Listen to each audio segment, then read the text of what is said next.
As a white man, I don't understand what's so hard for so many white people to understand that it's always been the white man. It was the white man in the Atlantic slave trade. It was the white man who committed to the indigenous people here. It was the white man who killed millions and millions of people in the Holocaust. It was the white man who murdered millions of people in Congo. It was the white man in the frontier wars in Australia who murdered Aboriginous Australians. It was the white man whose government forced the natives to relocate, causing thousands to die on the Trail of Tears. It was the white man in the Philippines who murdered thousands of civilians. What is so hard to accept about that? Because today, it's the white man and the white supremacists marching around DC. It's the white man lying about a group of Haitians who hurt no one. They go to work and go home. It's the white man dressed in ICE outfits, immigrants, citizens. It's always been the white man. And yet you think and walk around this country like it's undocumented immigrants. All of a sudden, that's the problem. Undocumented immigrants committed 17 out of over 17,000. But that's the problem. It's always been the white man. And it's the white man today.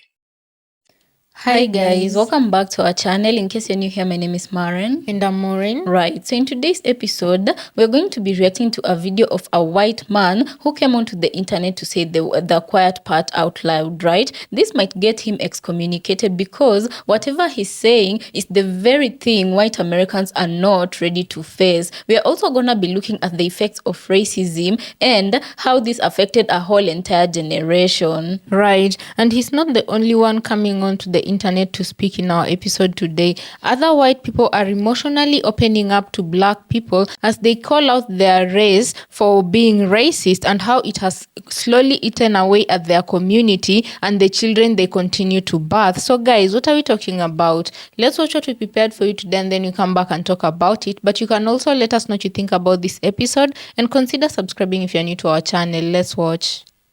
It's always been the white man. Nah, we really need to classify racism as a mental illness because that's what it is. Bro, what do you mean you're angry and upset because someone looks different than you? Actual smooth brain Neanderthal behavior. What I hate about the whole whitewashing history, when they say, well, we shouldn't make little white kids feel bad. What the It's history. Why can't white kids learn about slavery, Native American? I mean, why can't we teach that? Why is that bad? It's part of history. There's this whole thing that is a part of the white experience. And it is that when something makes a white person feel uncomfortable, Right. everybody shushes it up. Right. It's like, no, let's not talk about that. And then when we talk about slavery, it's like, no, that makes us uncomfortable. This young Italian boy came into class and my last name was a W, so I sat in the back and his was Z or something. Anyway, he was put next to me. That's right. Wofford. And we were good friends. I taught him how to read. He was young enough to learn. He's very smart. And I remember the day, it was just like 6 weeks later, when he entered the class and he couldn't sit next to me and he couldn't speak to me and he had learned in 6 weeks, not only the word, but what that meant and how disempowering it was for him to be my friend. It was shocking because I felt bereft, but I also felt that there was some trauma. I mean, I felt that later, that he had experienced. You know, if somebody says, oh, you know that person you used to like? Yeah. Well, that person is no longer worthy of those affections that you had. So you've lost your judgment, your instincts, all of these things are separated. Now, if that happens to you and you have some problems with national identity or religious identity or what have you, it's very comfortable to have a whole group of people who are unlike you, who you can surmise and hope are inferior. 5 years ago, I was scrolling on Facebook and I came across a post from a girl that I used to be best friends with when I was in the first grade. And the post said, "What is your earliest childhood memory of experiencing racism?" And she said, when I was in first grade, my best friend came to school one day and told me that she could no longer be my friend because I was black. My heart broke into a million pieces when I read that, and it really, really hurts to know that something so traumatizing and awful that happened to her as a child is attached to me, even though that was not something that I did, something that I wanted. I loved her. She was my very first girl best friend, and that was not a decision that I made. My dad called the school, and it was such a huge ordeal. He tried to get me put in a different classroom away from her, and I can't believe that something so evil and terrible that happened to her, her very first time ever realizing that she's going to be treated differently because of the color of her skin, has my name attached to it. The way that my dad even found out about that is my earliest childhood memory. I don't remember anything else before this day. I was sitting at the dinner table with my family, and I would talk about her, but I would never say her name, or I would use a fake name. My mom knew that I was friends with this girl and that she was black, and she would tell me, never tell your dad. And we're sitting at the dinner table, and I accidentally slip and say her name, and my dad looked at me, and he was like, "Is she black?" And I said, "Yes," and he slapped me across the face. That was so scary. I was terrified. I grew up in a household where we couldn't watch TV shows that were black. I didn't watch That's So Raven. I wasn't allowed to watch The Proud Family. I loved Little Bill, but I wasn't allowed to watch it. And so it would come on half hour before my dad came home from work. And if he came home even a little bit earlier, I would have the remote ready in case he walked through the door, I could change the station. I had to pretend Jump In wasn't my favorite movie, because my dad would have beat my ass. I hid everything from him. He has no idea who I am to this day. I never was ever transparent with my dad about anything. I continued to hide everything from him my entire life, and it's really crazy. I have 2 parents on this earth that are alive and breathing and don't know me or anything about me. Do y'all realize that most racist people are Christians? So you love the Lord, you love your country, you love your animals, but you hate another human being simply because their skin is darker than yours. But you love the Lord and your plan is to go to heaven. Do you know how delusional you have to be a Christian, to love the Lord, and to hate a whole group of people that 9 times out of 10 you've never had an interaction with, and you hate them, and God created them to look how they look? The God that you love so much and respect so much and respect to see one day, but you hate his people simply because of how they look. That is a mental illness, and we need to start addressing it as such. If you are racist, you have mental illness. Also, if you're not racist and you're silent when it comes to racism, you are complicit. You agree with it if you don't stand against it. Racism is a mental illness. It's a sickness. And if you believe that you will get into heaven by loving God and simultaneously hating the people that he created along with you, you should seek help immediately. Honestly, I can never be offended by anything that white Americans have to say to me because I pity them. I couldn't imagine growing up in a culture that is so built off of lies. First of all, the lie of white supremacy is white culture. Their entire culture is made up off the lie of white supremacy. On top of that, all the evil that your ancestors have done and then omitted from history, they didn't put it in the textbooks. They didn't pass it down as oral tradition, because why would you want to tell your grandchildren that you went to go watch it hang? Why would you want to tell them that? Why would you tell them that you voted in the disinterest of people of color, immigrants, and black people because you wanted to maintain white privilege? Why would you tell them that? Right? You're not going to tell them that part. You're just going to tell them about Pol Pot was a veteran. He fought in the Vietnam War for our rights. You're just going to tell the good parts, right? This is how white Americans' culture functions. They lie to themselves, then they lie to their children so that history is skewed. Because if you don't know that your ancestors were savage, you start to act like they weren't. The only problem is we know they were. And anytime we bring it up and we point it out and we connect the dots between past to present and how we're still affected by the past and we're still affected by your evil-eyed savage ancestors, y'all get mad because you don't realize that that's the truth.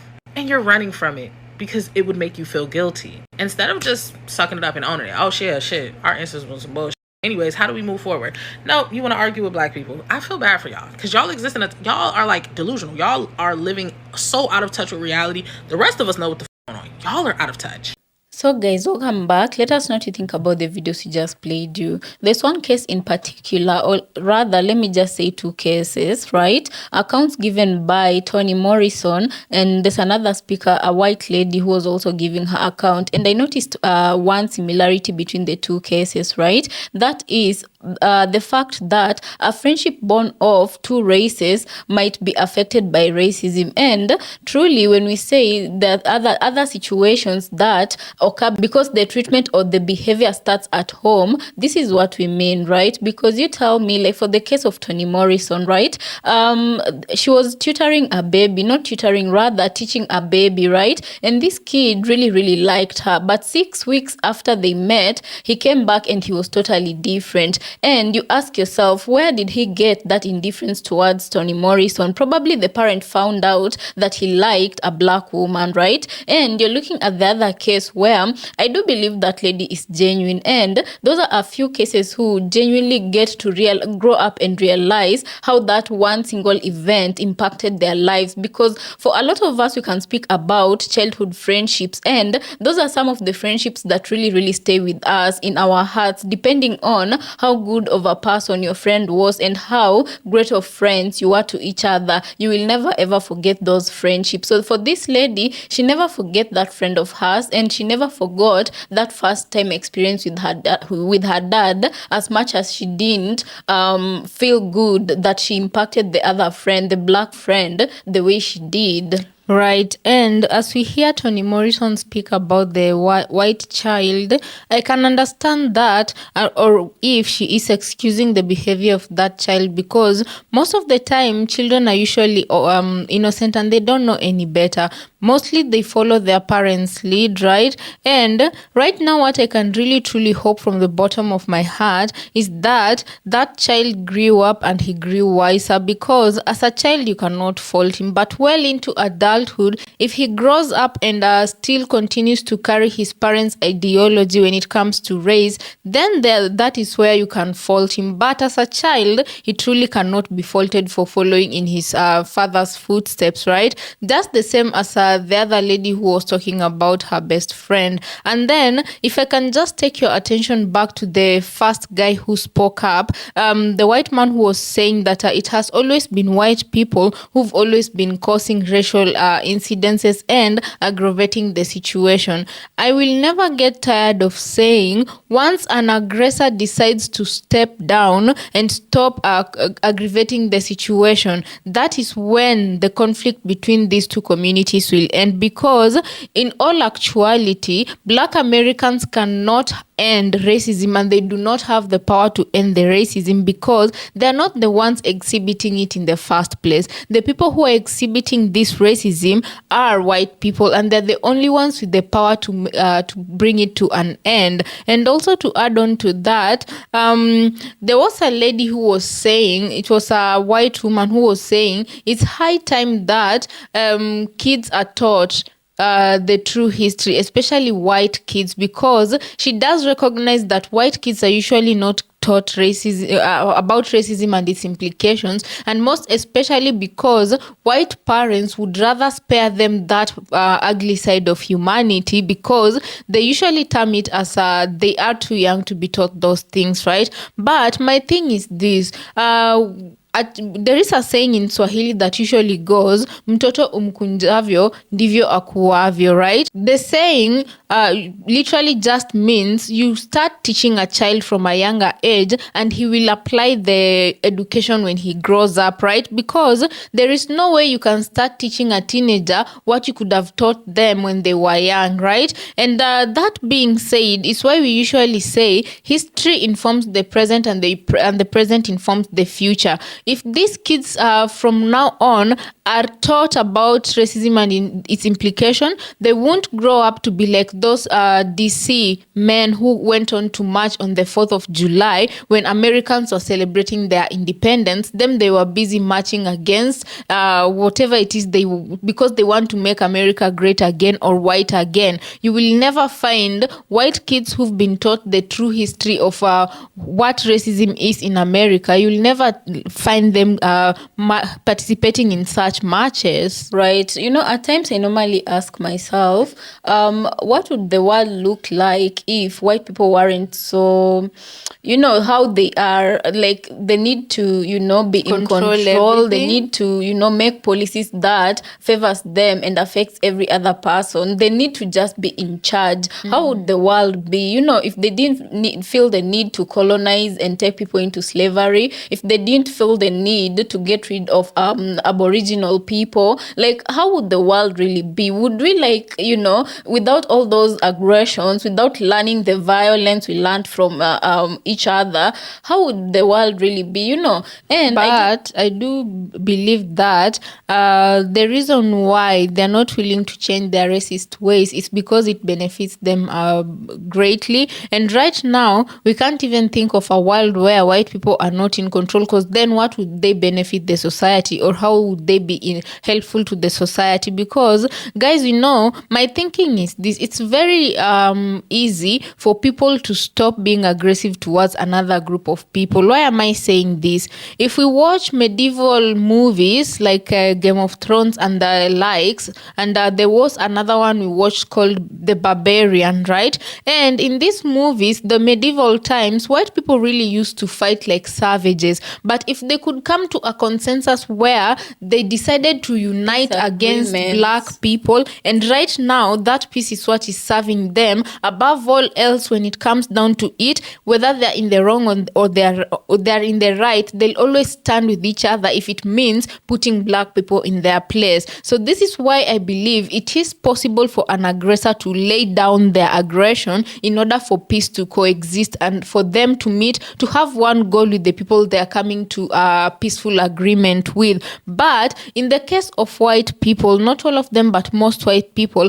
I do believe that they intentionally do not want that kind of peace, because right now it's through flexing their muscle that they get to rule the world. But if they don't rule the world and other groups of people come into this position of power where they are ruling the world, I think they are afraid of what that picture might look like for white people when black people are in charge or other people of color. Right. Before we close off the episode, I just want to ask you, our audience, right? Have you ever been in a situation where, or do you recall as a child being in a position where our speakers today were speaking of? Do you feel like, or do you remember a situation of you being friends with a white kid and then all of a sudden something changed of the same nature? Let us know down in the comment section, because we'd really like to hear what you have to say. You know, also consider subscribing if it's your first time here, and we'll catch you on our next episode. Thank you so much for always tuning in.